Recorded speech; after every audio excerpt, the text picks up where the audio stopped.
কক্সবাজারেও বর্ণাঢ্য আয়োজনে সনাতন ধর্মাবলম্বীদের অন্যতম উৎসব শ্রী শ্রী জগন্নাথ দেবের রথযাত্রা হয়েছে।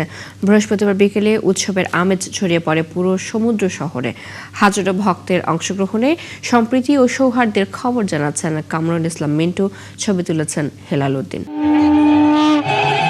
শঙ্কের গম্ভীর সুর আর ঢোলের আনন্দময় বলে বৃহস্পতিবার বিকেলের কক্সবাজার শহর হয়ে ওঠে মুখরিত।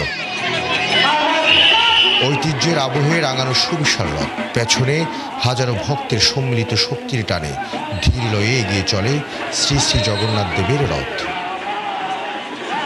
কপালে তিলক, মুখে হরিনাম সংকীর্তন আর ভক্তি ভরে পরমেশ্বরের কাছে আত্মনিবেদন ভক্তদের। জগন্নাথ দেবকেই চেয়েছি শুধু এই দিনটার জন্য। আমি অনেক দিন থেকে অপেক্ষা করতেছি দেশবাসী সবাই ভালো থাকার জন্য।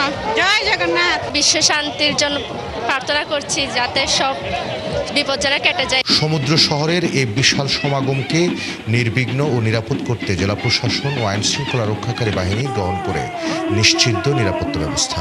এমন আয়োজনে প্রশাসনের প্রতি কৃতজ্ঞতা জানান আয়োজকরা। আমাদেরকে সম্পূর্ণভাবে নিরাপত্তা বেষ্টনী তৈরি করে আমাদেরকে যে এই রথযাত্রা মহামহোৎসব উৎসবকে প্রাণবন্ত করার জন্য ওরা যে সর্বত্র প্রচেষ্টা করছে, আমি অসংখ্য ধন্যবাদ জানাই।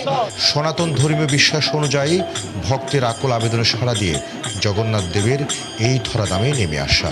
মাসির বাড়ির যাত্রার মধ্য দিয়ে যে উৎসবের সূচনা হলো, তার আনুষ্ঠানিক সমাপ্তি ঘটবে আগামী উল্টো রথযাত্রার মাধ্যমে। রথের মধ্যে জগন্নাথকে দর্শন করে তারা জন্মমৃত্যুর পূর্ণ চক্রবৃদ্ধি থেকে তারা মুক্ত হয়ে ভগবত ধামে ফিরে যায় এবং এই রথযাত্রায় হচ্ছে সনাতনী সম্প্রদায়ের একটি প্রাণের উৎসব। উল্টো রথে জগন্নাথ দেব আবার ফিরে যাবেন তার আপন আলোয়।